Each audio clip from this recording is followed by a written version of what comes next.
हमारे सनातनी इतिहास में कई ऐसे शक्तिशाली योद्धाओं का वर्णन हमें मिलता है जो न केवल युद्ध कला में निपुण थे बल्कि उन्हें मायावी शक्तियों का उपयोग करने का भी ज्ञान था और यही शक्ति उन्हें बाकियों से एक कदम आगे रखती थी। कौन थे वो योद्धा जिन्हें माया, तंत्र विद्या तथा जादू का भी संपूर्ण ज्ञान था? इनके बारे में विस्तार से जानने के लिए इस वीडियो को अंत तक अवश्य देखें। ओम गणपति चैनल में आपका स्वागत है। अगर आपको हमारे वीडियोस पसंद आते हैं तो कृपया चैनल को सब्सक्राइब और वीडियो को लाइक अवश्य करें। इससे हमें और भी अच्छा कार्य करने की प्रेरणा मिलती है।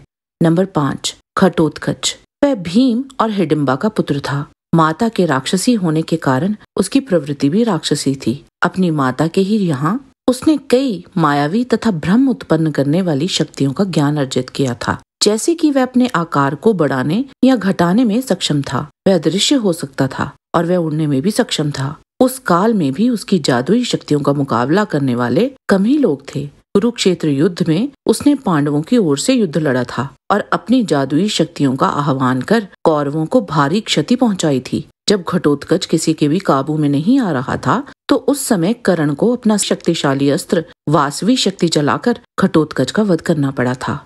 नंबर 4, प्रद्युम्न। श्री कृष्ण ने पुत्र प्राप्ति के लिए 12 वर्षों तक ब्रह्मचर्य का पालन किया था और भगवान शिव की कठोर तपस्या भी की थी। तभी उन्हें भगवान शिव के तेज समान और श्री कृष्ण के जैसे गुणों से युक्त प्रतापी पुत्र प्रद्युम्न की प्राप्ति हुई थी। जब प्रद्युम्न का बालावस्था में शंबरासुर ने हरण कर लिया था तब शंबरासुर की पत्नी मायावती ने उनका पालन पोषण किया था और उसी ने प्रद्युम्न को शंबरासुर के जैसी ही हर प्रकार की मायावी, जादुई और भ्रम उत्पन्न करने वाली शक्तियों में निपुण बनाया था। भगवान शिव के वरदान और कामदेव का पुनर्जन्म होने के कारण उसमें वह शक्तियां प्राकृतिक रूप से भी थी। जब निकुंभ के नेतृत्व में असुर और कुरु योद्धा यादवों से युद्ध करने के लिए आए थे तब प्रद्युम्न ने अकेले ही कर्ण, विराट, द्रुपद, भीष्म, दुर्योधन, विंद, अनुविंद, जरासंध, शकुनी आदि और भी कई योद्धाओं को पकड़ लिया था और उन सबको घोर मायामयी गुफा में डालकर बंदी बना लिया था।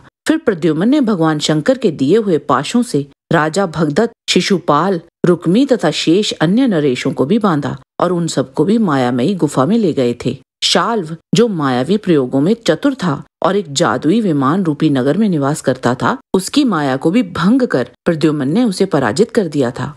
नंबर 3, भंडासुर। कामदेव की राख से उत्पन्न हुआ यह राक्षस बहुत ही शक्तिशाली था। भगवान शिव से उसे वरदान प्राप्त हुआ था कि जो कोई भी उसके विरुद्ध युद्ध करे तो उसका आधा बल क्षीण हो जाए और वह आधा बल उसमें आ जाए और उस समय शत्रु का कोई भी अस्त्र उसे बांध नहीं पाए। जब त्रिपुर सुंदरी देवी ललिता के साथ उसका युद्ध हुआ था तो उस समय उस दानव ने अपनी मायावी विद्या के बल पर अर्णव, हिरण्याक्ष, हिरण्यकश्यप, असुर राज बलि, कार्तवीर्य अर्जुन, रावण और काली नामक अन्य कई विख्यात राक्षस पुनः उत्पन्न कर दिए थे। एक समय उसने महासुरास्त्र को छोड़ दिया। उससे सहस्त्रों ही महाकाय और महाबली उत्पन्न हो गए। उनमें कई कालकेय तथा असुर जैसे कि मधुकैटव, महिषासुर, धूम्रलोचन और चंड मुंड चामर, रक्तबीज, निशुंभ थे। उसने देवी ललिता पर कई मायावी अस्त्रों शस्त्रों का भी उपयोग किया था। माँ ललिता ने अंत में महाकामेश्वर अस्त्र से भंडासुर का वध किया था।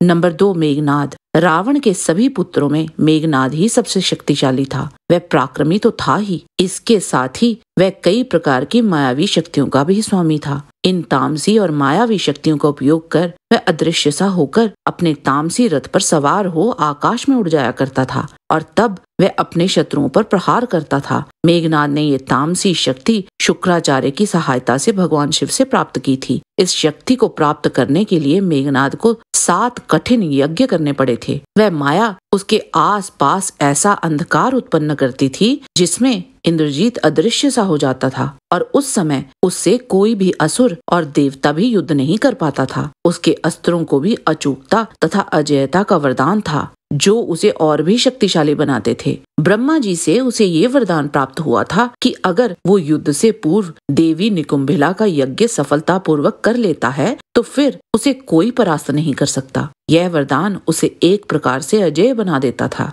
नंबर 1, रावण। राक्षस राज रावण जितना शक्तिशाली योद्धा था तथा अस्त्रों शस्त्रों का ज्ञाता था, उससे भी कहीं अधिक वह मायावी विद्या का जानकार था। उसे इंद्रजाल, तंत्र मंत्र, सम्मोहन और विभिन्न प्रकार के भ्रमजाल उत्पन्न करने का ज्ञान था। रावण ने कुबेर देव को भी अपनी मायावी शक्तियों से चकित कर दिया था। वाल्मीकि रामायण में अगर हम उसके और प्रभु राम के युद्ध का संपूर्ण विवरण पढ़ें तो उसने मेघनाद के जैसे ही या कहें उससे भी अधिक माया का उपयोग किया था और कई अवसरों पर प्रभु श्री राम को भ्रमित किया था, परंतु रावण की सभी माया को श्री राम ने काटकर उसका वध किया था। यह युद्ध 7 दिन तक निरंतर चला था। आज के वीडियो में बस इतना ही। आशा करते हैं कि आपको हमारा ये वीडियो पसंद आया होगा। कृपया इसे लाइक और शेयर अवश्य करें। किसी भी प्रकार की त्रुटि के लिए आप सबसे क्षमा याचना करते हुए आपसे निवेदन है कि प्रेम पूर्वक परमपिता परमात्मा को मन में धारण करें और बोलें, वैदिक सनातन धर्म की सदा ही जय।